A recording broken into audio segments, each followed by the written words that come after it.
They move it to Miller. JT Miller with a slap pass. Rebound off the outside and they score!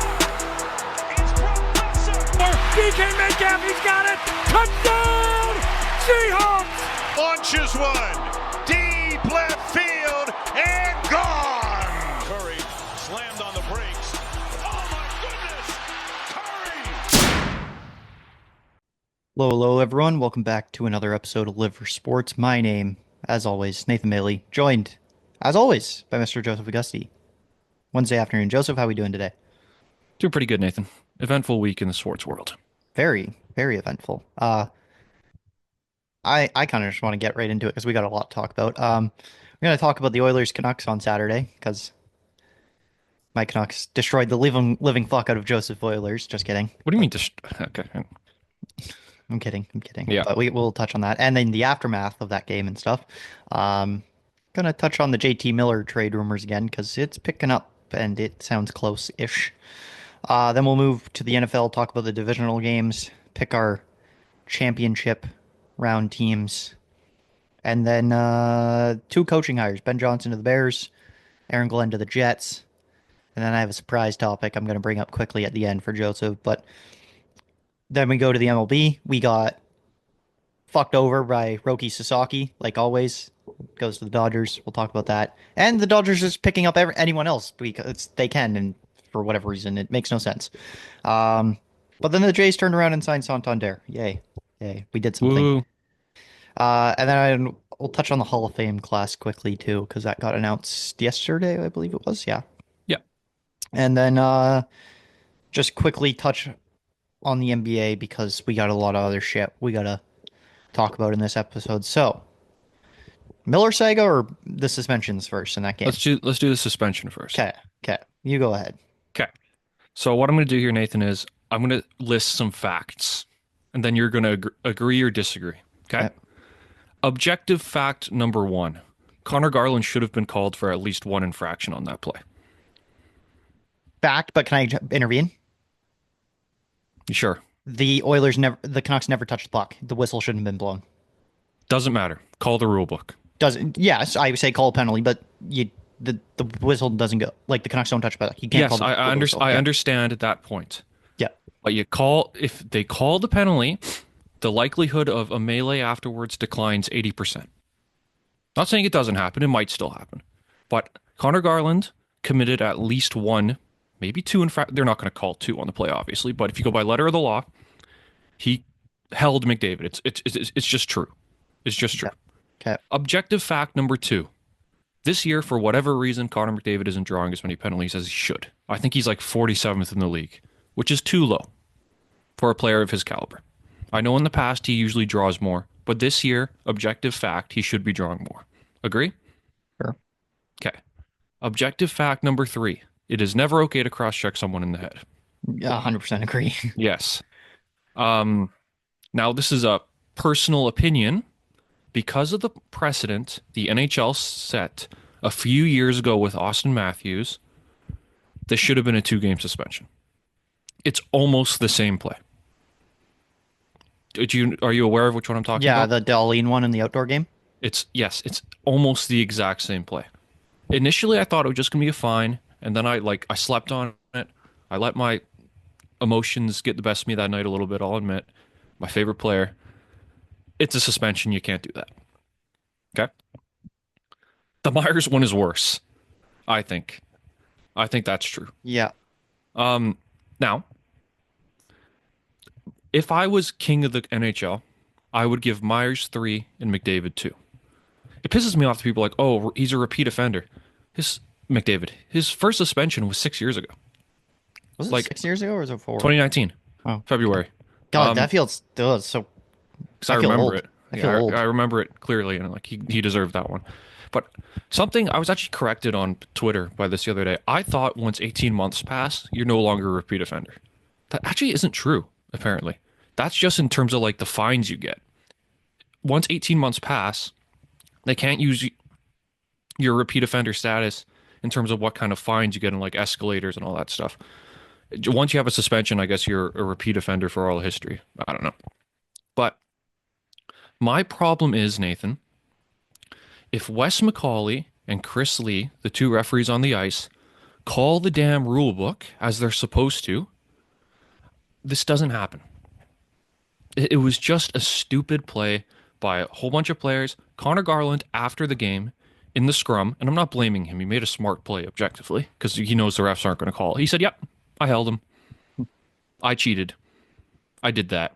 He's like, "Yep, I did. Best player in the world. I got to do that." And like, you can't cross-check someone in the head. We all know that. But just call the rule book. Referees are so scared of impacting the game that they allow stupid things like this to happen. Now, the statement by the Oilers that they released yesterday, just stupid. I mean, they're trying to be the Rangers of a few years ago with Tom Wilson, Artemi Panarin, and it's just different situations. It's different context. All they should have said was, "We support Connor McDavid against this suspension. We look forward to seeing him whenever he's back." Like, supporting him through the process. Like, good Lord, this isn't kindergarten. You have been suspended for throwing dirt at somebody. Like, it was just stupid. It fanned the flames. It had pretty much blown over by that point and it just reignited it. So that was stupid. I don't know. Like, it's just kind of silly to me. I thought the Myers one was worse again because it was unprovoked. Him and Bouchard were kind of just talking to each other, and I don't know, maybe Bouchard said something. I think they were like, I think Myers might have been giving him a whack or something, and then I think that's where Bouchard probably said something, and then Myers kind of. I think Myers, what he said too was, I think he was aiming for his chest, and he just like let his hands get up too high or something. Classic Myers, but I know, like, Myers, you're 6'8". You should know. You should realize that you're 6'8" by now. I mean, and of course Garland is 5'8", so maybe McDavid was like, "Oh shit, didn't realize he was that short." But whatever, you're in charge of your own stick. So I just think it's stupid. I think it's gotten blown way out of proportion. I think Canuck fans a little bit this year have been so frustrated by how the season's gone that they grasped upon this moment of unity, I think, and they've gone all in on it. Because I think there's still some hard feelings from the last playoff series. And of course, this Canuck season hasn't gone how they hoped. So they got to take the positives where they come. So it's just stupid. I mean, rematch tomorrow. We'll see what happens. McDavid won't play, neither will Myers. Canucks have bigger problems to worry about. So just let it go. Have Josh Brown and Vincent Desharnais fight or some bullshit, and then let's move on. yeah, it's gonna be funny when Garland gets booed tomorrow Yeah, for like pretty much doing nothing. Like, I know. It's silly. I now you were saying it like doesn't happen if they call the penalty, but is there still a chance that McDavid like doesn't realize a penalty is being called and still goes after Garland even if he continues to hold him? Yeah, in theory. Like That just negates the whole call the rule book argument. mhm. That's my problem, is they're so scared they won't call the rule book. Yeah. I mean, I think I said to you, Myers probably gets 3 or McDavid gets 2, or I think I said Myers is probably going to get 1 more than McDavid. I honestly forgot McDavid had been suspended before coming in, but I kind of just said, okay, McDavid's going to get 1 less than Myers will. I think Myers was a little bit worse. The fact that they got 3, I could have understood 2 and 2 each. 3 and 3 does seem like a game too many to me. But you can't cross-check anyone in the head, regardless. Just cheap shot play. Yeah, is what it is. I think it is being overblown. I hated the Oilers statement, though. Don't even release a statement. It was stupid. Don't even release a statement. You don't need to. Move on. Like, it was so, when I'm a crying little baby, when our best player's out, when, like, move on. Yeah, it was dumb. It was You're dumb. an organization. Like, your players can comment on it if they want. Like, Draisaitl, sure. I don't really care what he says. McDavid commented, and it's like probably maybe a little too harsh. I don't really care. You can have your own opinions, but the organization as a whole, being like, if you have a problem, appeal. Now, appeal processes are useless in the NHL because it's Gary Bettman. He's going to side with the department every single time. Mm-hmm. I can't even remember the last time a suspension was changed based on appeal. But it's just stupid. Like, that was unnecessary. You make yourself look weak. You open yourself up to more ridicule. Like, it was almost done. Like, it was almost about to blow over. Like, no, like, if they didn't release that statement and then you still lose to Washington, but you dominated them, so who really cares? And the Canucks losing to the Sabres, like, no one would still be talking about this today if they didn't release that stupid ass statement. Yeah. But they did. I mean, it's dumb. I wish people would like. I wish Canuck fans a little bit would stop pretending they're the main character. Like some of the media personalities, like on Twitter, have gone a little too far, like acting as if McDavid's like got some major history of whining or crying. Like not really. Like once or twice in his career has there been like a thing. Like are people like do people think like his locker room thing in the finals is whining? Like get it No, together. that's just Like angered. yeah, like that's nothing. Like He- I think some people need to get off their high horse a little bit, whining on the ice when you employ JT Miller, who screams and swears every time he fucks up. I think people need to chill a little bit with like the Mick whiner, Mick crybaby, like he does have a tendency to go to the officials and talk to them a lot. because he's the most fouled player in the league. But it's not even him himself. It's just like other players. And he's just always That's looking not for, his they're problem. always looking for penalties because they know how good their power play is. And it's just like, come on. Not this year, it's like eighth. But you know, I mean he's 47th in penalties drawn. That's too low. Objectively, he should be. I'm not saying he should be first, but this year that's too low. Okay. Yeah. It's like remember Crosby had to deal with that crap for years, and this was mid 2000s, so everyone was still hacking and grabbing and cross checking people in the face, and people loved it because it's old time hockey, and everyone called him a whiner, and they're like, oh wait a minute, people shouldn't be cross checking people in the face, and then that narrative kind of shifted. Like Yeah. no one refers to Crosby as a whiner anymore. No, not even close. I did find it funny. I saw a Canucks fan, or maybe it was a media person, I forget, but they pulled up a clip. It's like, wow, Oilers fans are really keep whining about this. Well, they should have seen what was happening to Mario in the '90s, and they pulled a clip of him like going on a breakaway, gets like hooked from behind like 3 times to slow him down. Then he gets like literally bear hugged around as he's trying to like deke the goalie out.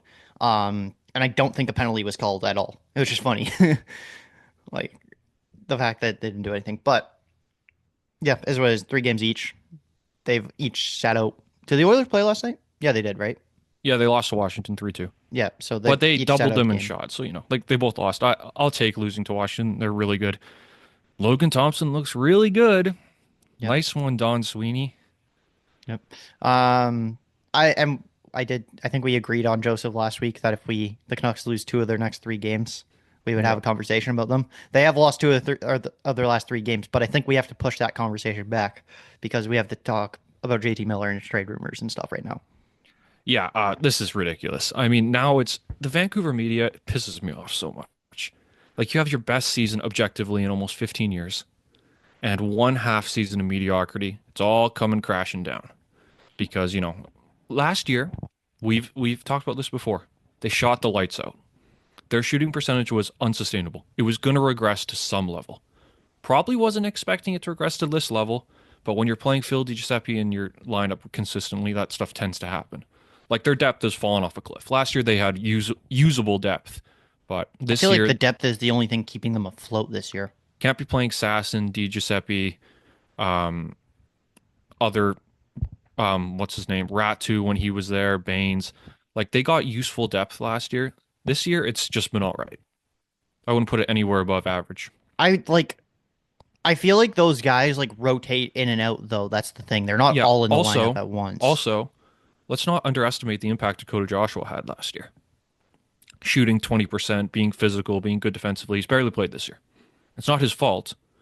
We know what happens, but you know that's a big loss, and I think some people are underestimating that. he looked a little slow when coming back too. Well, wasn't- fucking fair enough. He's lost his one of his 2 testicles. But you know, it's there was going to be some regression, and also we now know, talking about this with some of my friends, it's unrealistic to ever expect Thatcher Demko to be what he was. I don't think that's going to happen, at least not this year. I Remember, wanted to bring- Ian I- Clark's not there. This is what I want to say. I feel like Ian Clark not being there has a huge play in this right now. Maybe, but like that's on the organization for screwing that up. So who, like, I don't know. Miller, Pedersen, we've said it before. You are adults. You need to figure this out, or one of you has to screw off. Pedersen's not a 19-year-old coming out of the SHL anymore. Miller's not 24, 25, whatever he was when he got here. Like, work it out. Oh my God, it's been 6. They've been together. They've been teammates for 6 years, and they're still. And they haven't worked it out yet. Like insanity. Because remember, they chose Miller over Horvat. They very well could have traded Miller and kept Horvat, and no one I think would have cried and whined about it because everyone freaked out when the Miller extension was initially released. Like, just it's so stupid that coming off our best season in years, one mediocre half season is all it takes to get it down, and it looks like they've decided they're going to trade him. They're going to trade Miller. They can't do it anymore. Some of those Rangers proposals, I was like, ugh, that's not very good. Like, I'm not a big Philip Hedl guy. I don't think Braden Schneider's any more than a second pair. I'm not either, but is Miller starting to fall off a cliff? No, he's almost point per game in the worst year he's had in a long time. With shit line mates. Besser's been hurt most of the year. I don't think you realize that he has like scored like 1 goal or 2 goals, I think, on a goalie since like October. And it's both Montreal against Montreal. Yeah. Yes, he hasn't been good enough. He's an emotional player. It's affecting him. I wonder if we're ever going to know the story of what happened when he was sent away. I think from what I heard, it was he blew up at somebody. He blew up, and they said take a leave. Yeah. Like, so, I don't know. It's just stupid. I mean, they should have just done what Marchand did and should have just gone in front of the media and said, hey, we're fine. Leave it alone. Canuck media is different from Boston media. We're very negative. We thrive off of negativity. I think that's part of the reason why this McDavid thing blew up so much is because of how much Canuck media thrives off of negativity. Like, I was listening to 650 today, and they were basically like, yeah, we're out on this core. As it is consisted right now, this is coach number 3. Green, Boudreau, Tocchet. And do they deserve a 4th coach? No. It's also, they're finally starting to criticize Tocchet a little bit. They brought up the defense and how this is the defense he and Adam Foote wanted, and it's not good enough. It's time to criticize. I've heard rumors this isn't the defense he wanted, though. That's the thing. No way. Like, I've heard stuff like that he is like part of the reason why there's rumors of his option coming in and him not wanting to like accept it, and it might be a mutual option because he's kind of mad at management for how the D was constructed. No way. That can't be a thing. They know each other from Pittsburgh. I know, but that can't be a thing. They love him. They humiliated Boudreau for this guy. He's been known to he wants to be the 2023 Vegas Golden Knights, where everyone's ginormous and they kill people. I don't know. I mean, the team's just no good. The vibes are shot. They can't score. You can't lose to Buffalo at home when you have a lead under any circumstances. I mean, they're horrible. I don't know about horrible, but they're last in the conference. You can't lose to a last place team. Oh, I thought you were talking about the Canucks being. Oh, yeah, no, Buffalo's horrible. Like you can't lose. You can't blow a lead. You got a goal from Phil DiGiuseppe and you lost. Like, I don't know. They're broken. So the Miller rumors sounds like Eastern United States. No surprise, wants to be back closer home. How long have we heard that for? I think it's 3 teams. I think it's the Devils. I think it's the Rangers. I think it's the Hurricanes. God, the Hurricanes don't have anything to give up unless you're getting Nikitin. Or Nadeau. What was the package I got? I heard, but like it was like Kotkaniemi, maybe Nikitin, some other prospect, some prospect, and like a first and a second. But if that got offered, I think the Canucks would have taken it. I'll tell you right now, if Kotkaniemi couldn't survive the Montreal media market, this Vancouver market's going to eat him alive. Yeah, probably. And he's not even that good. No. So like maybe they're just doing it for the money, to make the money work. Yeah. But that would be a shitty trade. Rangers, unless you're getting Lafreniere, I wouldn't waste my time. I don't think Miller's value is not good right now. I think we're going to lose it to trade. I think we're going to lose the trade tomorrow. Like whatever deal, like you're going to look at it in hindsight, and like the next day you're going to be like, Canucks lost. In the long run, they will have won this trade. It's my estimate. Well, if we can get Pettersson going again. I think just getting off Miller's contract, because Miller's contract is going to tumble eventually, and it's looking like it could be sooner than people thought. It's just they knew this is what Miller was. Every team that's had Miller knows. He had problems with Horvat. He's had problems with Pettersson. I'm sure he's had a thing or two with Hughes. They knew and they still signed him. So no one to blame but you, Patrick Alvin, because that was you. Can't blame that on Benning. Mm-hmm. So, I don't know. I mean, Hurricanes don't really have anything I want. Rangers, God, Philip Hedl. I mean, he's like 24. Like Braden Schneider, second pairing defenseman. And who was the other team? The Do those Islanders? two not fit in more Or with the current timeline though than Miller? current timeline is Quinn Hughes. Yeah, and they're closer to Quinn Hughes' age than Miller is. You put Schneider and Hedl together, they're still not as good as Miller. No, I agree, but I also The don't think you're timeline getting is Schneider. Hughes. I don't think you're getting Schneider or Hedel or Schneider or Laugh in a trade. Doesn't sound like it. Well, then don't bother. Yeah. Like the 1-for-1 trade was Zibanejad. Like, are you on crack, Chris Drury? Yeah. Like, I wouldn't give Connor Garland for Zibanejad 1-for-1. I propose this. I think it's a little bit of an overpay by the Devils looking at it, but I proposed this to my buddy. It's Miller and Höglander, because I think Höglander would have to go to make salary work. Also, they're just done with him. Yeah, in exchange for Mercer, Palat, Nemec, and a conditional second that becomes a first. Yeah. Nemec, I mean, Nemec's I don't think it's going to happen terrible. because I think they're going to hold on to Nemec and like value him high. I And don't you're know. already giving up Mercer and Palat. I threw in for salary purposes, but That 2022 draft is looking pretty rancid. well, just like I said, the COVID drafts are not going to look that great. 2022, they had like a year of, like, they But played a full year. these guys they lose a year of development. I know they prior do. to, So I know they do. But I don't know. I mean, this is kind of ridiculous at this point with Miller because every year it's the same. Are they going to trade Miller? Is he going to Pittsburgh? Miller's great. Let's chant his name. 1/2 season and it's all crumbling. Pisses me off. yeah, Canucks, classic Canucks. But I think we're any day now. Yeah. Oh no, they've made their decision. I think probably by the time we record next week, Miller will be traded.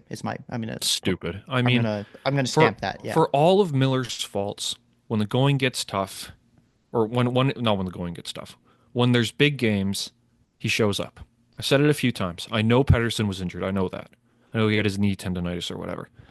He was horrible in the playoffs. If he is anywhere close to his normal self, they beat Edmonton. And who knows against Dallas. Miller was great in the playoffs. So was Hughes.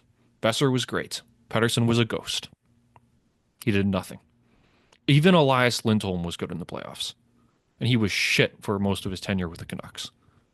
Miller shows up when you need him. And yep, this year's been crap.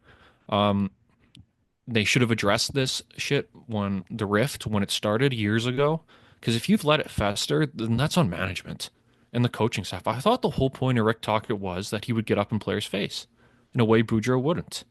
Wasn't that half the point of Rick Tocchet was he'd bring structure not just on the ice but off the ice? Yeah, and it seemed like it was working for a bit, and then all of a sudden it's just not now. Well, maybe it was like this last year and they were just winning. You would have heard about it. They would have found a way.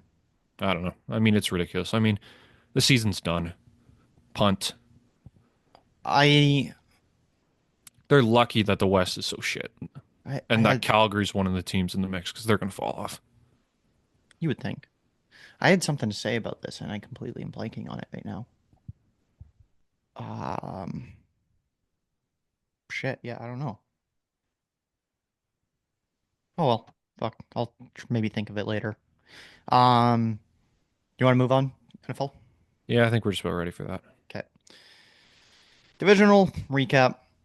Start with the Houston referees, or sorry, the Kansas City referees beating the Houston Texans by a score of, I believe, 23-14 it was.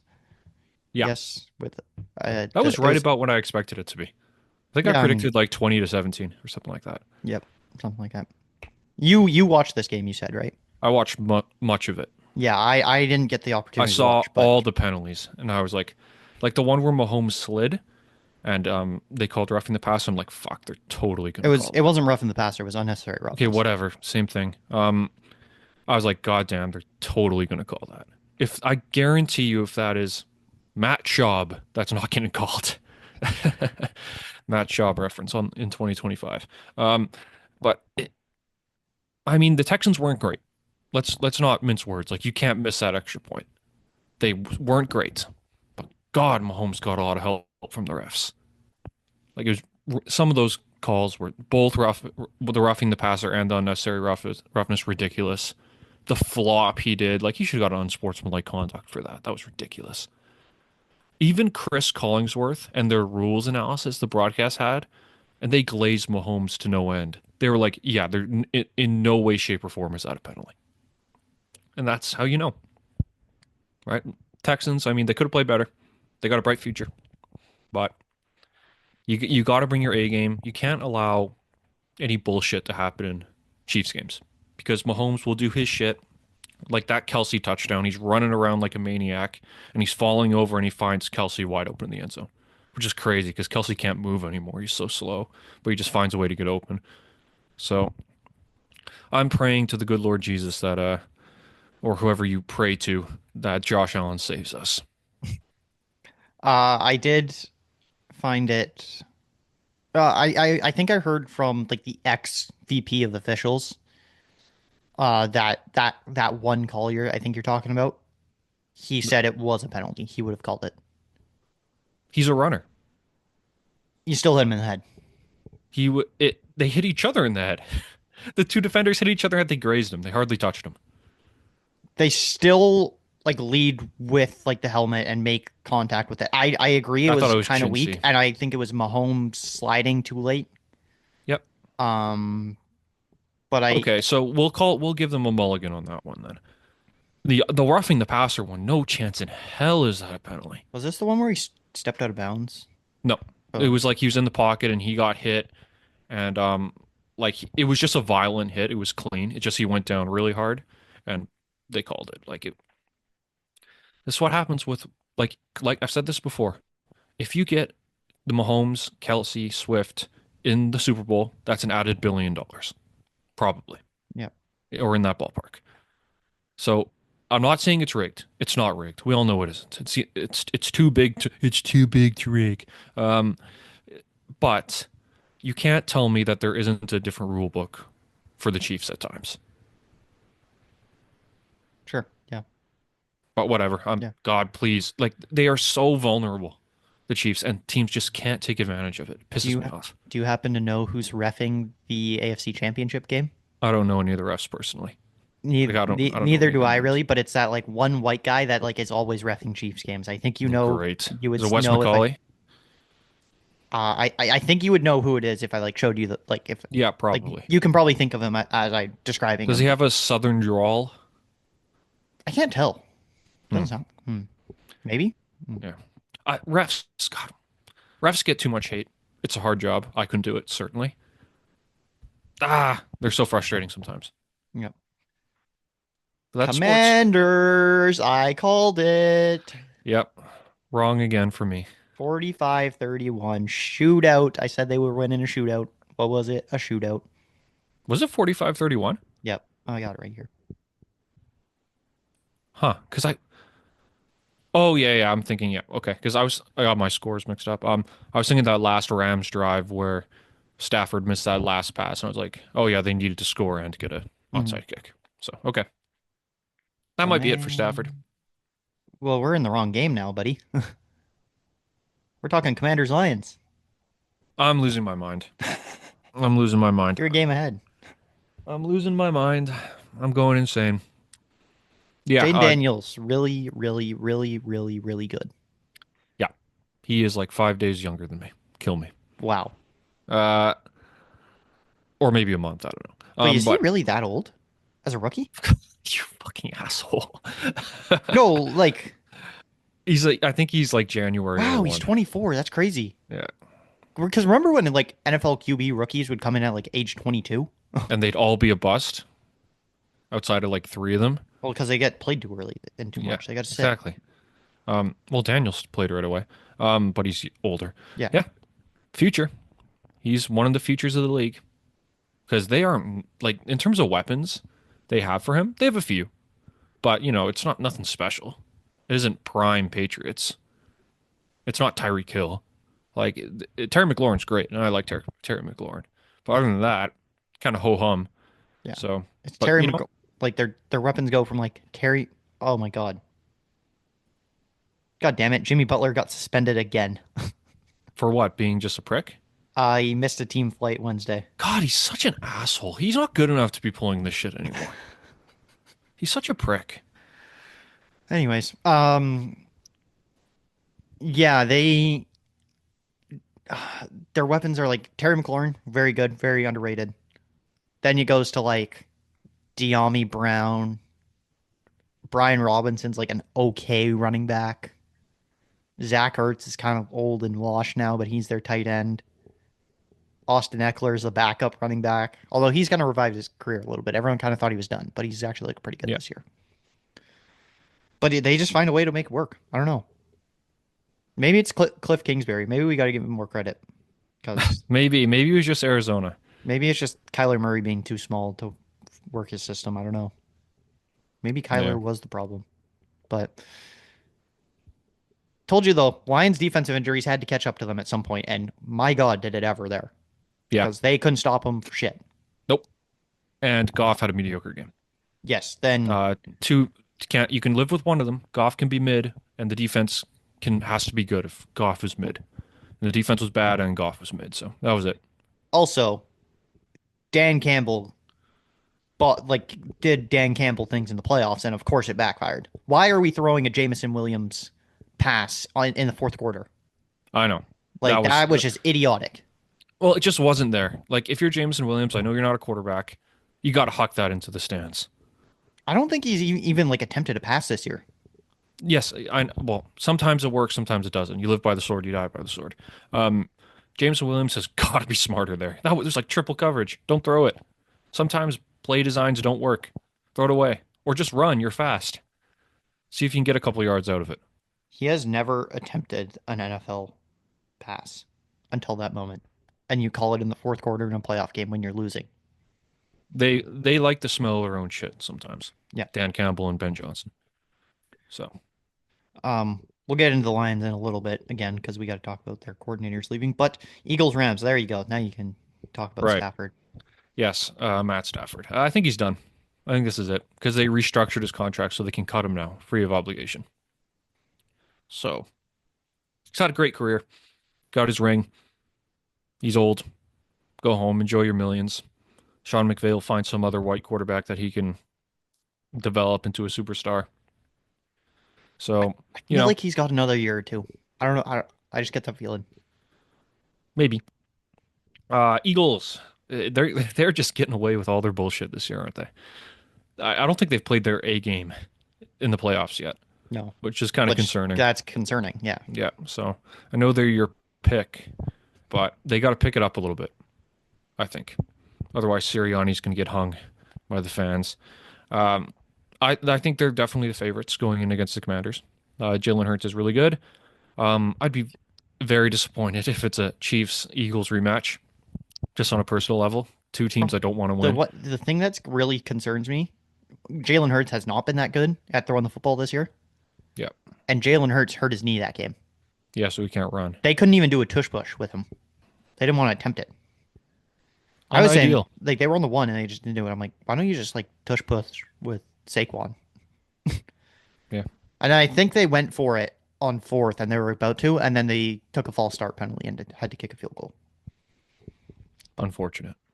Saquon Barkley, really Yep. fucking good. Giants fans are probably wanting to shoot themselves right now, seeing as I think in they the- want to shoot themselves in general. in the NFC Championship, it's two division rivals, and you have your ex superstar running back on one side. Like, Yeah. they're cooked. Cowboys fans are also like probably like, man, I don't Well, know. as long as Jerry Jones is in charge of football operations, nothing's changing in Dallas. you know what was funny? Actually, I saw a stat.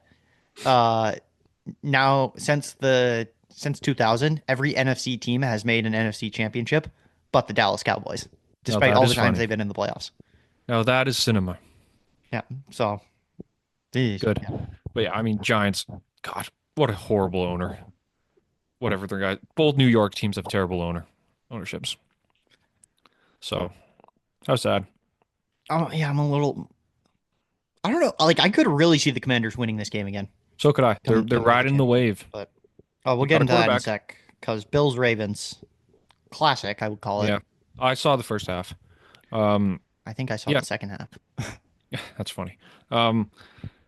Sometimes with Josh Allen, he doesn't have great passing games, but it just doesn't matter because he's such a freak in nature, and he's just running over everybody. Well, And that's their thing this year. They've kind of cut down Allen's like throwing and got him to play less hero ball and kind of ran the ball more. And it's worked out. They're in the championship game for a reason. But well, that's smart. And the fact of the matter is, the Ravens shot themselves in the foot too many times to expect to win this game. The Lamar pick, terrible throw. The Andrews fumble, awful. You don't expect that from a veteran like him. I think that's his second career fumble ever. Yeah. And first since like 2019, I think they said. Yeah. And then the drop. Wasn't a perfect throw.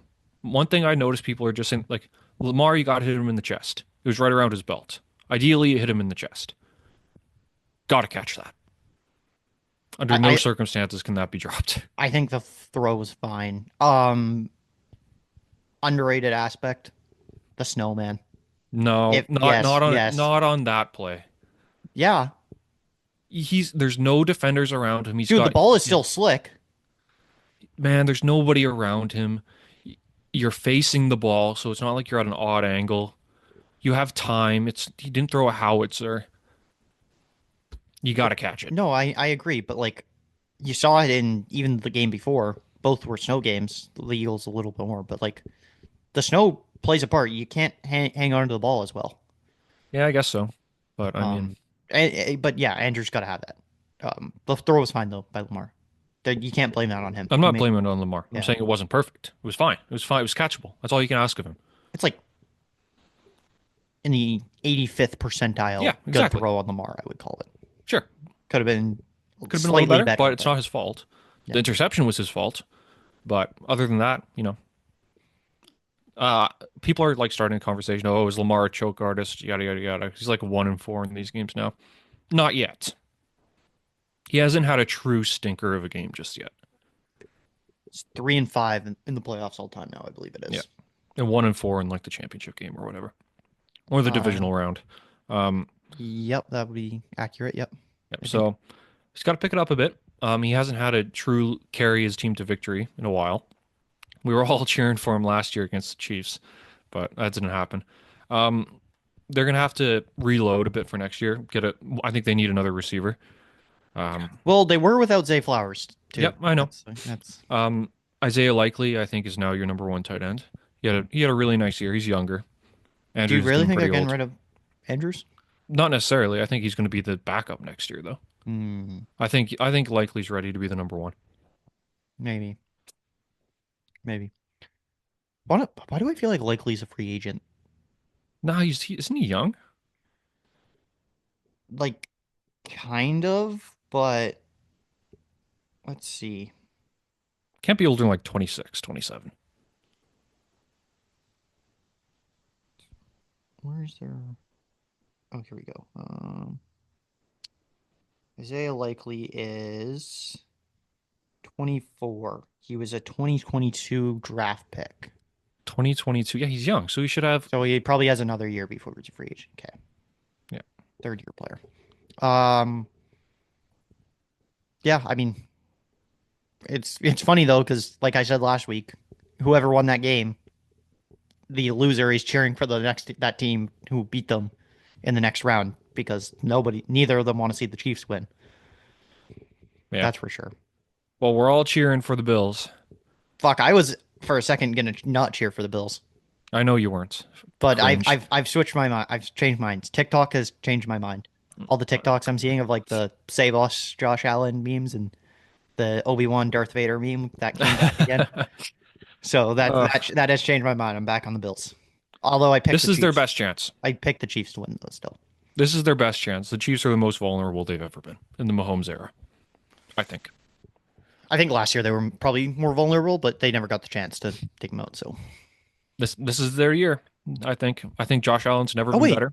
No, they did have their chance to take them out last year. What am I saying? They lost. And for some reason, like Pacheco went God mode or something like that. Kelsey's, I'm not saying he's washed. He ain't what he used to be. There's no Tyreek Hill. I don't think Pacheco's playing. He's injured, right? No, he's playing, but he's been pretty limited. They're like splitting snaps. He's nothing special. Mahomes has his fake ankle injury that he does once a year at this time. I don't think they have a receiver better than Khalil Shakir. or even Amari Cooper when he's on the top of his game. So this is I think their best chance for Buffalo. This is their best chance. Look at the other side of the coin. I think if it's them against the Commanders, they're going to wax them.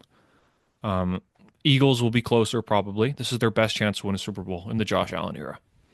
They can't screw it up. Okay, yeah. Who you got championship pick wise? Bills, because I'm going to stick with that because I had them in the Super Bowl initially versus the Lions. It's going to be incredibly close, 23-20 with a lot of Mahomes bullshit. Allen's going to play hero ball, but his legs are going to bail him out because I don't think he's going to have a great passing game because it's in Arrowhead, so you're going to have to run a little more. Mm-hmm. And then in the other side of the coin, I'm going to say the Washington Commanders. I think the Eagles are going to take them lightly. There's too much dysfunction there. Something ain't right, as Stephen A. Smith would say. Okay. So I think it's going to be Bills versus Commanders. And I'll save I'll predict now because we don't know if this is going to be what it is. You're picking Bills, so it doesn't matter. No. Yes, I am. Just kidding. Yeah, I'm going to pick the Bills. Like, you picked them beginning of the playoffs, didn't you? Like, what's going on here? Or did you pick the Lions? I forget. I think I picked the Bills. Okay. Well, you're wrong because I am 9 of 10 on game picks in the playoffs so far. And Am I double wrong? And I'm picking the opposite results of what you just did, meaning I am right. So you heard that, right? Yeah. Okay, good. Yeah, I'm taking the Eagles to beat the Commanders. I think they can just slow Daniels down enough. And I think Saquon can run wild a little bit on the Commanders defense, who hasn't been that great at stopping the run all year. So I'll say like 33-25 Eagles. Okay. And then on the other side, I got the Chiefs beating the Bills, even though I'm cheering for the Bills. It's just, how can you pick against Mahomes? Like, until Allen can beat Mahomes in the playoffs, you can't pick against it. I agree. Yeah, I agree. Allen hasn't proven, although he got fucked a few times by stupid overtime rules and Chiefs bullshit. But I'm hopeful. Because because Kendrick Lamar is the Super Bowl performer. He's buddies with Taylor Swift. God, if they make it, and then if he goes on for the halftime show, there's not a chance the Chiefs lose after that. But who I want to win rankings: Bills are number 1, gap. Commanders, large gap. Eagles, Earth's core. Chiefs. Yeah, I'll take Chiefs over the Bills, like 22-20. They'll kick like a last-second field goal to win. Unbelievable. After roughing the passer. That puts them in field goal range. My tier list of who I want to win. I actually probably have the Commanders at the top just because. Okay, that's fine. Because I love Bobby Wagner and Dan Quinn was our DC for the Legion of Boom, and so I'll take them. Then it probably goes Eagles because I picked them beginning of the year. But they're like neck and neck, I'd say, because like either whoever wins that game, I'm probably cheering for come out of it. Bills at 3. Not super far below them either. I don't know. Josh Allen, yeah, I think he deserves a ring, kind of thing. But I just got to stick with my guys on one side and my pick on the other. So kind of has to follow the 3 by de facto. And then maybe not Earth's core because I don't actually hate the Chiefs as much as people do, but they're at the bottom. Who wants to see his team win 3 straight? Not me. Yeah. Where is the Super Bowl this year? Do you know? New Orleans. Are they even going to be able to host it with all the snow? Yeah, they'll be fine. Well, because the Pelicans game was canceled today.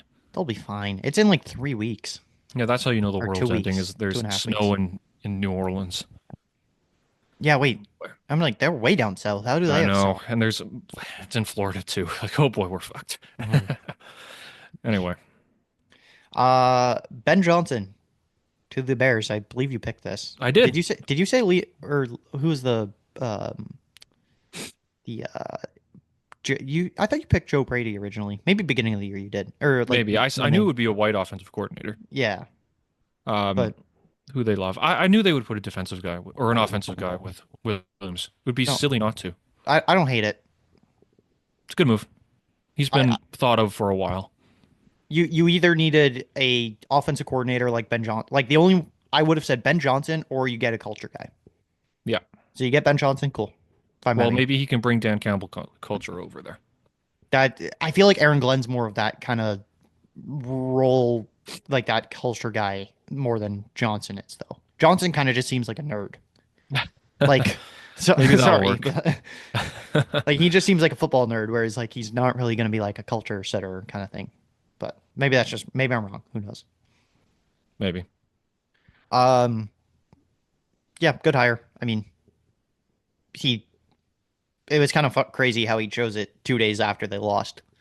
He just knew. I guess he just knew where he was picking his next team to be. When they were out, but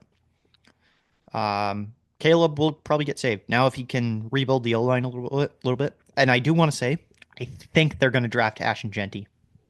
Really? That's just a hunch to me. If he's there at 10, I would not be surprised. He's a running back, right? Yep. Okay, yeah. Who's their running back? Who's their running back? Swift right now, but I wouldn't be surprised if they DeAndre just Swift. like kick That'd be cans with stupid. Swift. That would be stupid. What? I don't believe in drafting running backs top 10 anyways. When they're this as good as Genty, I would. Running back's not their problem. Eh, They should pick a lineman. They should, but the fact I don't think they really need tackles. I feel like they need more interior. Maybe I'm wrong on that, but Maybe. the smart thing would be to draft a lineman. But I feel like they can address that through free agency more likely than not. Okay. Um, Aaron Glenn.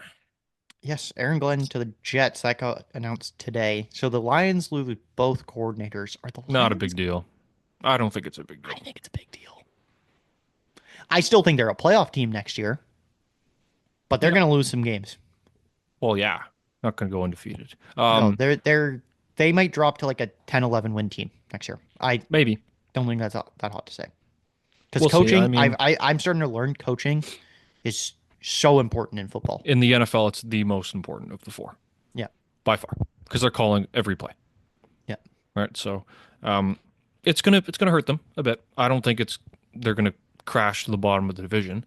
But, Aaron Glenn, his defense was decimated and he still got them there. So, we'll see. Robert Saleh was very heralded coming out of San Francisco with his defense there, and wasn't necessarily his fault, but didn't work out with the Jets. So we'll see if Woody Johnson can just get out of the way. One problem with this hiring, they hired him before a GM, and that's a mistake. Unless he has control over football operations, which he might, it's a mistake. It's a bad idea, and just in sports in general, to hire the coach before the head of operations. That's a mistake. I guess they haven't hired their GM. Yeah, they're Nope. still interviewing. So unless Woody Johnson thinks he's himself as the GM, which he might just be the de facto GM, or if Aaron Glenn is going to Belichick it and just control football operations, that could backfire. I guess they did it though, maybe because they were like, I thought I heard something that the Jets are like, we're bring him in, and they were like, we're going to try and not let him leave without signing a deal or like to go interview with another team. Yeah. As an aside, and maybe he was prepared, and they're just like, shit, we gotta hire him. yeah. kind of As an aside, this is stupid doing interviews during the playoffs. Wait 2 weeks like every other thing does. Yeah, it's a Does little, it really matter at the end of the day? I don't think so. I think I don't think they lose any preparation. I just think it's stupid. They should wait till the end. It makes the league, it undervalues the playoffs a little bit. yeah, I don't like it. But I guess It's the NFL. They wait for I nobody. get why, because I guess teams like the teams who are eliminated want to figure out what their coaching staff is going to be like and how they can build their team for next year and get a head start, I guess. But yeah, I agree. It's a little annoying. Other than that, though, I want to touch on my surprise topic quickly. The Jacksonville Jaguars are officially back to a dumpster fire. Oh yeah, Holy shit! Because they fired Balky. well, no, that wasn't even the first thing. They wanted to bring in Liam Cohen, the Bucs offensive coordinator, as their head coach this year. Okay. Cohen got offered more money to go, or like another contract with Bucks to go back there. So he said, "Okay, I am." So he left. So he turned down like another interview and signed the extension. That happened. That came out this morning. Then, yeah, today Balky is officially out as GM now. Should have been 3 weeks ago when they had the chance, but they didn't. They waited. And now you're left without a GM and a coach, and you probably need to hire a GM before you hire this new coach and stuff, or you're just gonna hire him in tandem. But why didn't you do this 3 weeks ago and go after Ben Johnson? Because one of the I things don't know. about Ben Johnson was he wanted like organizational like control over like the roster a little bit, or he wanted like cohesion with the front office and the coaching staff. So why didn't you do this and go after him? Because I know they wanted to interview him. I think they did probably a little. Well, there's just some franchise in the NFL that can't get out of their own way, and that's Jacksonville. Like the Urban Meyer fiasco. I thought Doug Peterson would do well there. He did have a good year and a half, and then they fell off for a year and a half. Well, he was a Super Bowl winning coach. I thought he'd last more than 3 years. I think sometimes the culture is just shit. The Jets of the world, the Browns, the Jaguars, Cardinals to a certain extent. Some teams are just rotten. The owners can't get out of their own way, and they have a losing culture. And so that's Jacksonville. They've had one objectively good year in like their history, and it was with Blake Bortles as their quarterback. Is The it defense carrying them. is it telling a little bit that two highly regarded offensive minds that were being considered for head coaching jobs looked at Jacksonville with Trevor Lawrence and said, "Now we're okay"? Maybe. Lawrence he's not a bust. He's definitely a disappointment because he was on Caleb Williams' level, hype wise. Yeah. And he doesn't have a lot of weapons, but I mean, he had Calvin Ridley for a year. ETN, his old friend from college. Mm-hmm. I mean, sometimes it just doesn't work. And I think with Lawrence, he's got all the physical tools. It just hasn't worked. Also, remember, he got utterly destroyed by that one linebacker. I forget his name. Yeah. Al something. Yeah. Like that was one of the worst hits I've ever seen. So, maybe that impacted him. Some quarterbacks get gun shy. That's what happened to Darnold in his time with the Jets, where they get afraid to take a hit. I don't know. I don't know. He's got 1, maybe 2 years to figure it out before he hits bust territory. Okay. Fair enough. Roki, why did you do this to us? God Okay. damn it. Again. Okay. I got so much PTSD. I wasn't even believing in Roki. I was. No, quote-unquote listen. rock hard for Roki. Oh, Jesus. Listen, I didn't believe in Roki for 1 second until I saw the Miles Straw deal. I thought to myself, you know what, Joseph, you're a pretty smart guy.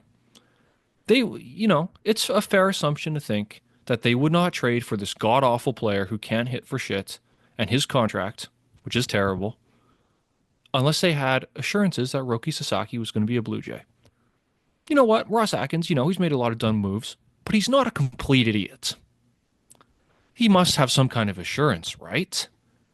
So not only did I just believe, I scoffed at people who thought it wasn't happening. I'm like, they brought in Miles Straw, who's objectively terrible. He's good defensively and he can run, but he can't hit, so who cares? They have enough defensive players who can't hit. I thought this is going to happen. Fantastic. And then I'm chilling. I just get back from Tim Hortons. I have my hot chocolate in my hand. I open up my telephone and I see, there's a Snapchat notification from Nathan Maley. Either the Seahawks have fired their offensive line coach or Roki Sasaki has signed somewhere. Or the Canucks have traded Miller at Yeah, that point. well, Because this was like a week ago. no, this was like Saturday, wasn't it? Half a week ago, whatever. Well, this was when the Miller trade stuff was happening because there was talks he Anyway. was going to be sat that night. Anyway, I'm like, okay, there's probably some news here. I haven't checked my phone in a couple hours. Maybe it's the Sasaki news. He's going to Toronto and, they're getting a press conference going. I open it up and I think your text was in capital letters. No! I think it was like no or fuck, either or. Yeah, well, we get the message. And then I'm like, ah, shit, something bad's happened. And I look at the next one, Sasaki to the Dodgers. I literally threw my phone across the place, right into my couch, not into the wall because I'm not an idiot. My screen protector's broken anyway, so I can't afford to be stupid with it. But I threw it against the wall and I was like, unbelievable. Now, I can appreciate that the Toronto Blue Jays are trying. I can appreciate they're not like the Pirates or the Marlins or teams that don't try in free agency. I can appreciate the fact that they tried with Sasaki. I can appreciate the fact that they tried with Soto. I can appreciate the fact that they try with Ohtani and every other free agent. So, good on you. You're doing something at least. There was no justification on the planet for acquiring Miles Straw unless Sasaki had already put pen to paper. Miles Straw is terrible. The Cleveland Guardians, their whole MO is we're going to be contact and we're going to be defense. And those are the only two things that Miles Straw is good at, and the Cleveland Guardians, who love those two things, decided he wasn't good enough for them. He stinks. He spent the whole year almost at AAA last year, and he stunk. Hey, Joseph, he can't even hit at a AAA level. Where does Ross Atkins and Mark Shapiro come from? Yeah, Cleve, you can hit me with your conspiracy theories if you really want No, to. I'm not. I'm just saying. Maybe good. They want to build the Jays to beat Cleveland. I don't know. This is good old-fashioned incompetence. How do you screw up this badly? Like, people like to laugh at the Jays because, they're Canadian. Ken Rosenthal loves to shit on the Jays. He was shitting on them for Santander for no reason. And, you can make fun of them a little bit for Ohtani and Soto and always come in second place. This was just stupid. Because now you're stuck with $11 million of a player who can't play. You already have, because we know Varsho's going to miss the beginning of the year. You could play Lo Profito there. God, you even could have played Nathan fucking Lucas there for all I care. Now you have a player who stinks. He cannot hit, Nathan. He cannot hit. Ryan Goins was a better hitter than this guy. Actually, Goins had a few good years. He can't hit. And now we're stuck with his payroll contribution, which he makes more, by the way, than Jordan Romano is going to make with Philly, which is a colossal L. I just can't. Over 2 years, too. Yep. 2 years plus a buyout for the third year, which is like $1 million. So, I don't know. I've defended this front office at times. I've shit on them when they deserve it. This was such an unforced error, and it makes them look so stupid. Congrats, Cleveland. You just played them so hard. Like, I can only imagine. The Jays they've given them 2 contracts to get off of this year. Well, at least Jimenez does things that are good. There's a world where Jimenez is productive. Sure. It's not even hard to imagine him being productive. Chris Antonetti, congrats to you, because you just made an entire front office your bitch. Well, he's the Cleveland GM or whatever. Yeah, I know. Just stupid. I mean, they've completely lost the trust of the fan base. It was already teetering. It's gone. It's funny. The Anthony Santander move is objectively good in every way. I want to, before we get done. I'm just making a point here quickly, and I'm not getting into Santander really. I'm just saying, in my opinion, the Santander move is good in basically every way, and the fans don't care for the most part. Yeah, we'll touch on that in a sec. But Sasaki, man, how do you make that move? The only explanation to me is Sasaki told the Jays, okay, go make a trade, go get a little bit more international money, and I will sign there. They made the trade. Sasaki then went to the Dodgers and was like, I don't really want to sign there. Go make the trade. Or like, I'll sign here, and then if you guys go make a trade. You idiots. You got played by the Dodgers last season. Yeah. A calendar year ago, just over. You got played for more money by the Dodgers. Same thing happened. How do you not learn from your mistakes? That is a fireable offense by Atkins and Shapiro, who have already made a bunch of dumbass moves. Yeah. And then the next day, the Dodgers signed Tanner Scott to a 4-year, $78 million deal, I think it was. Deferred money. Yeah, they deferred more money. That's great. They got the best reliever on the market. Like, great. That's just great. They signed another great. And then they signed Kirby Yates yesterday. Blue Jay legend. Like, I don't get it. How do they have this money to sign these guys? Well, they're filth. You know what, Nathan? That's a good. I'm happy you said that. How do they have this kind of money? I'm about to burst your bubble, Nathan. Every owner in the MLB has this kind of money. Good point. Every single one. They just choose not to, with maybe like one exception, and that's Bob Nutting in Pittsburgh. And even he could easily get his payroll over $100 million, and he refuses to. Every owner in baseball has this kind of money. You know that most baseball teams, they don't spend any money out of pocket. They only operate in their revenues Yeah. because it's a toy for them, most owners. It's a shiny toy like, ooh, look, I own the Seattle Mariners. Like they only spend what they make. And that's why the Marlins don't spend anything because they don't make anything. Like I don't know. It's ridiculous. You want a prediction? By 2030, we're gonna have a lockout. I was going to say earlier than that. Well, by 2030, before then. Okay. Um, Yeah, I think there's going to be a lockout soon. Has to be. Like I saw a tweet the other day, and it made me think: would you trade the 2027 MLB season for a salary floor or some kind of caps on deferrals? And I was like, maybe. I hate lockouts. Lockouts have fucked me so many times in my life. Twice with the NHL, wasn't alive for the first one. NBA in like 2011, whenever that was. And there's been work stoppages with MLB. Remember 2020? They barely even got their season going because they hated each other so much. I can't do this. Like, this is ridiculous because it's not a level playing field. The Dodgers could literally field a second rotation that is better than 2/3 of the MLB. Literally, that's another thing forgot to touch on. The Dodgers literally have 5 aces in the rotation now. It makes no sense.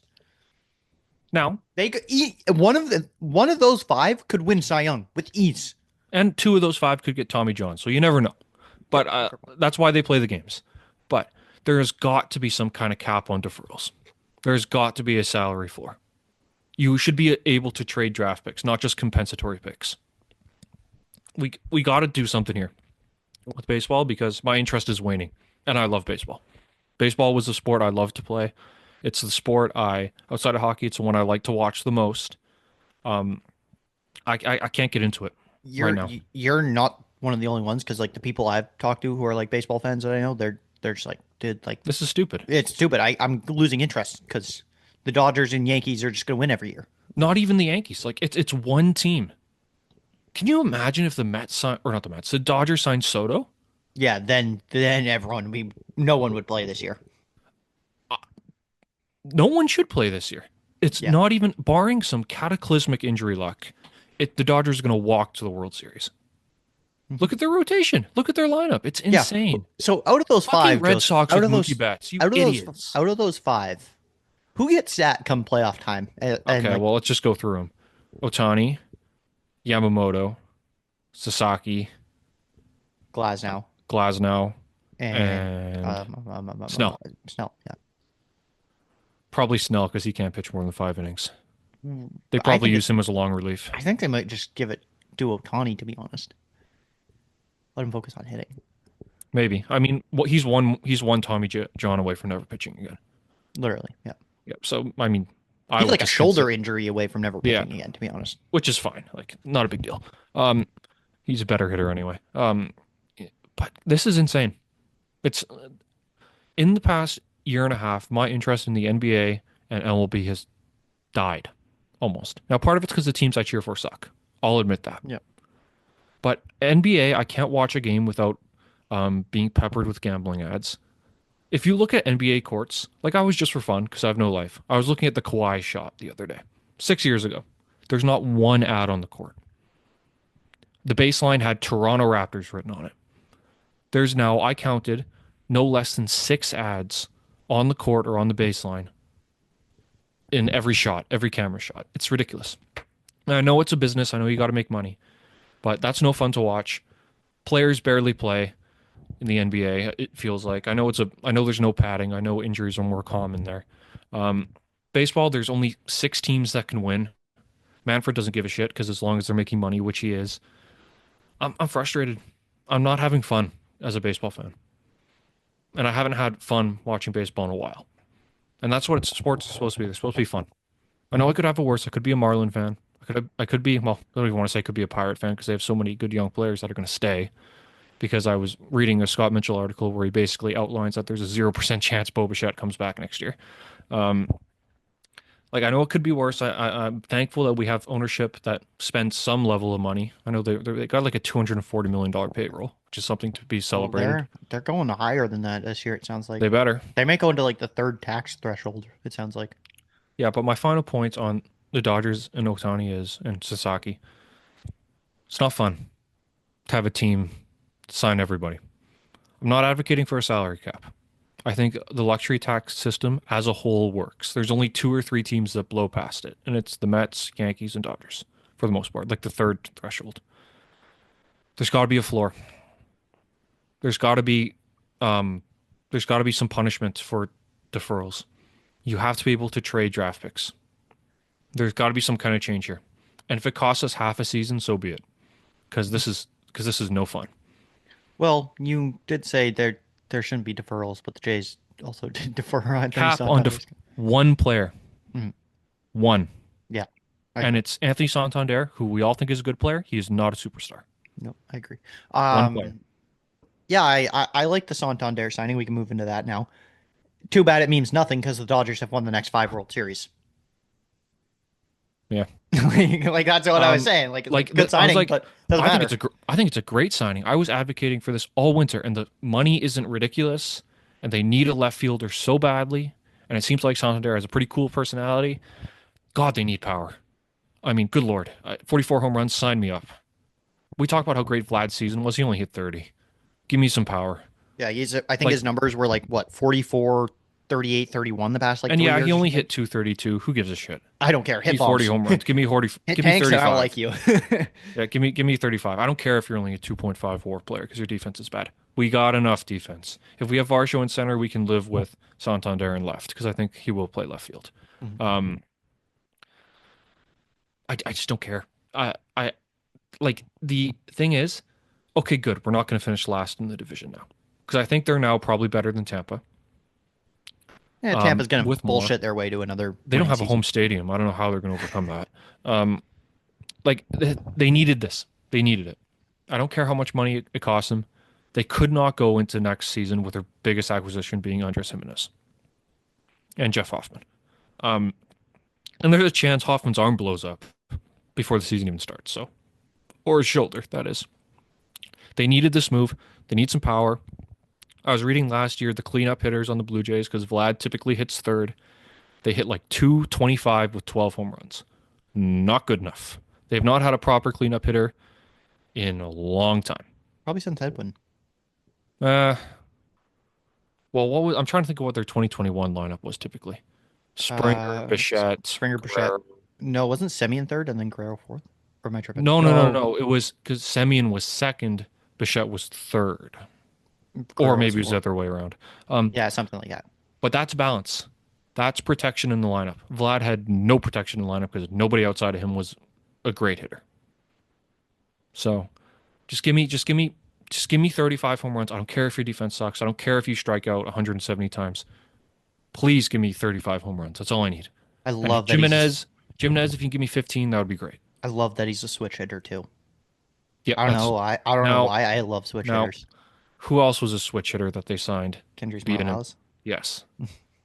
God, Kendrys Morales. Isn't that funny? Like he signed on Remembrance Day. I'm pretty sure. So early November. It was really early. Like that doesn't happen anymore. That's part of the reason why the MLB offseason sucks is it takes so long.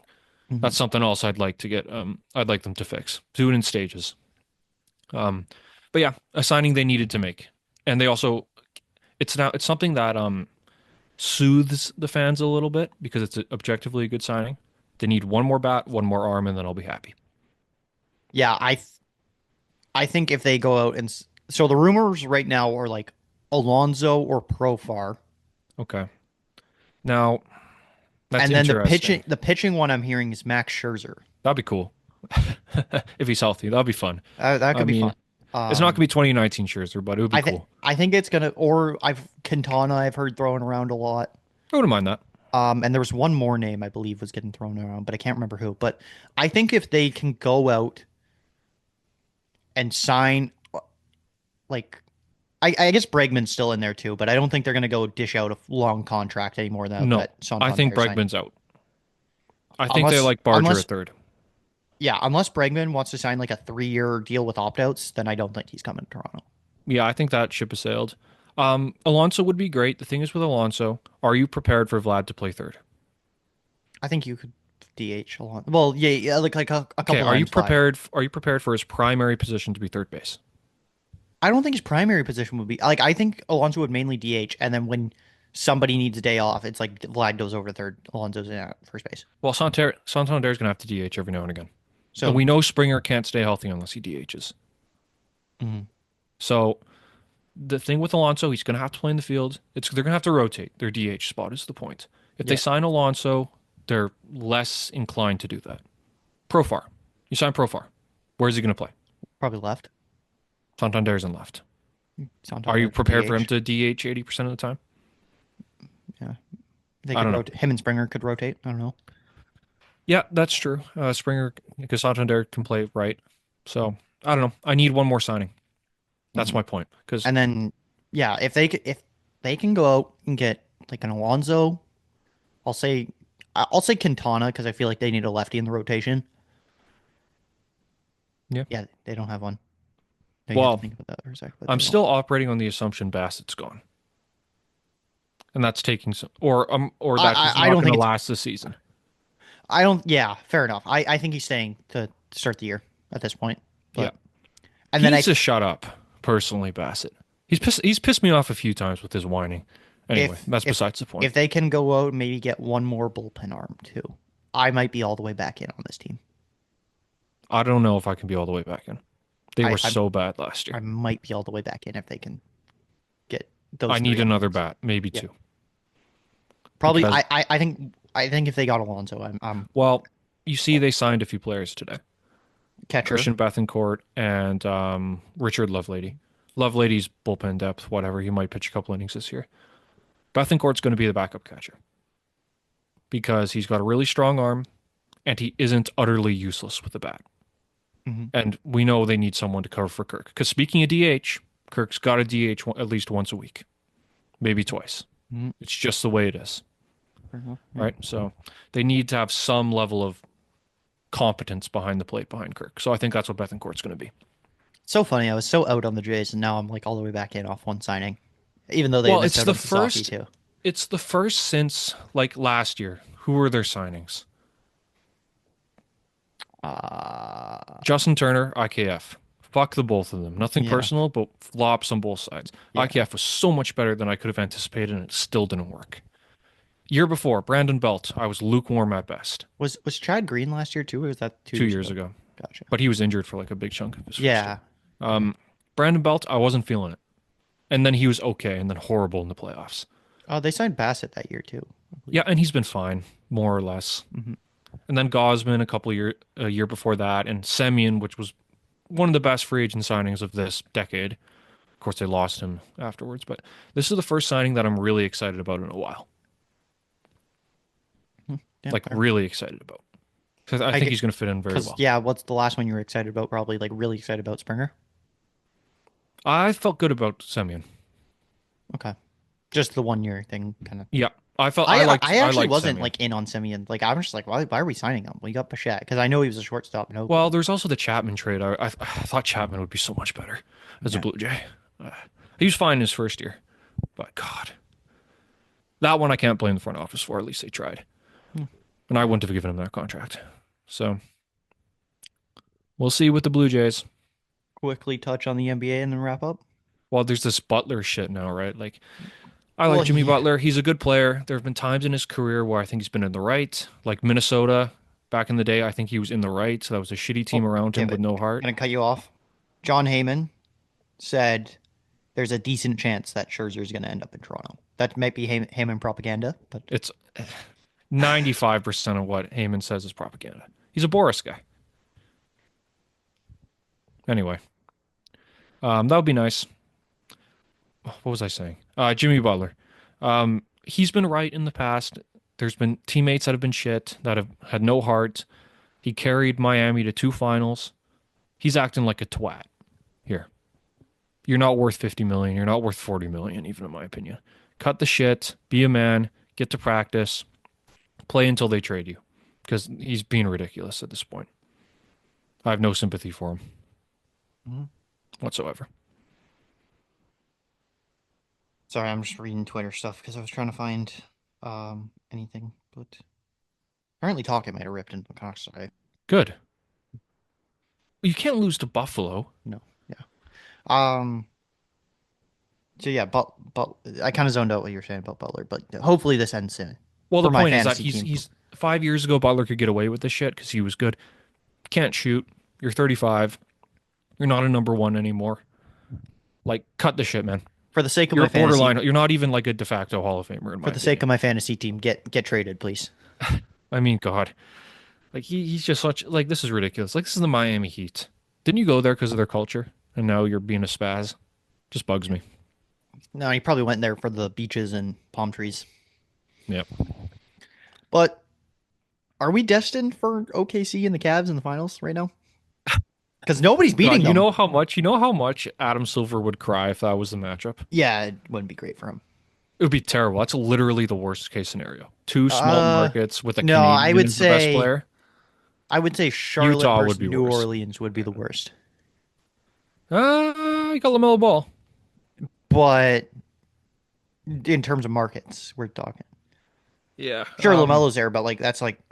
that's like Shy's in OKC. And Yeah, but he's Canadian. fair enough. But Donovan Mitchell's in Cleveland. Like it's not. Two small markets.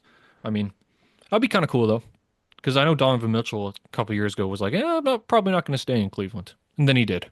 Yeah. So I always like it when small markets can keep their stars. Because yeah, the Cavs are 36-6 right now, How is that even possible? and the Thunder are 35-7. Like they weren't even 36-6 with prime LeBron. They're just really good. That's And if, like 2016 Warriors like numbers. if they can find a way to go get a 3-and-D wing, oh my God, nobody might beat them. In the May I playoffs. interest you in Bruce Brown? May I interest you in Cam Johnson? That's who I think they should go after if they can find a way to make the salary work. Yeah, I don't really see anybody stopping them right now.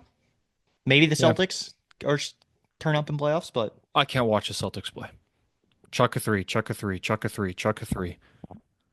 Ugh, I hate watching them play. I feel like they play more like team structure, if anything. But Yes, I know, but they do have structure, but they shoot 53s a game. Hmm. No. Well, I that's don't what think the- it's good when players rip or analysts rip leagues for not being good. There's too many threes, and we all know that. that's what the NBA is now, man.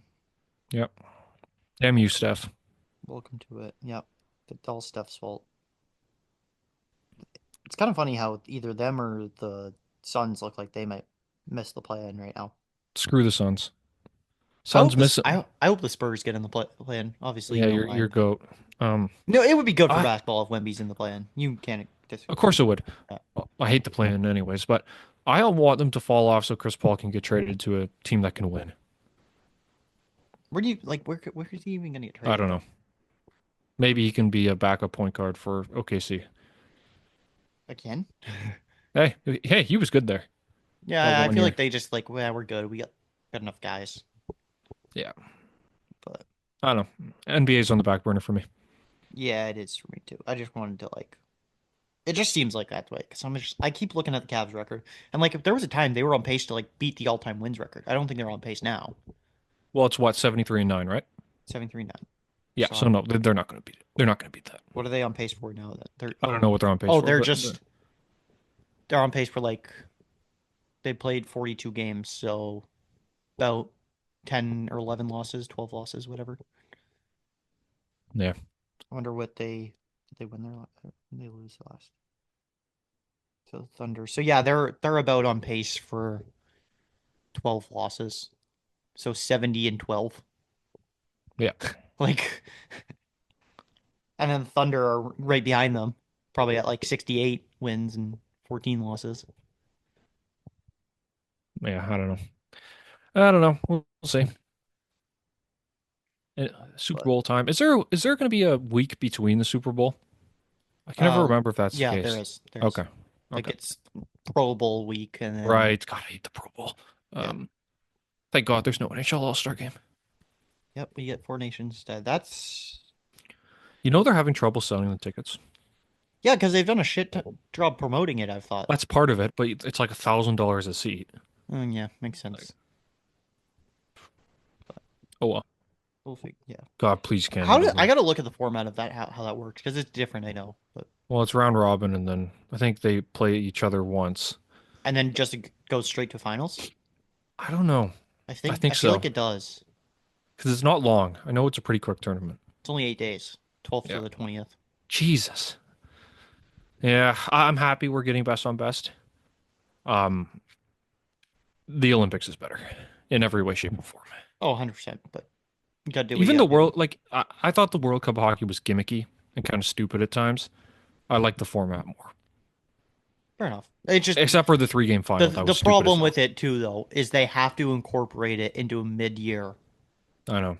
and you can't take out too much time of the regular season because Or then you teams are gonna do get it. whiny about their stars being not Yes. rested come playoffs. Or you do it in September, like the World Cup of hockey. Yeah, they just didn't have time to Yeah. plan it that quickly. Yeah. So So good enough.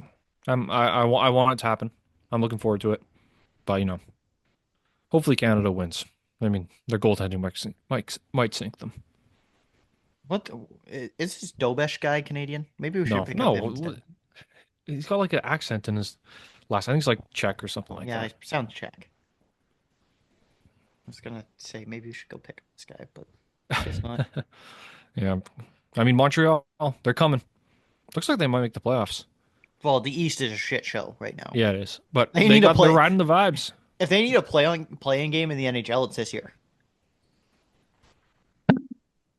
Joseph's just I shook my head so fast that my headphones fell off. No plan.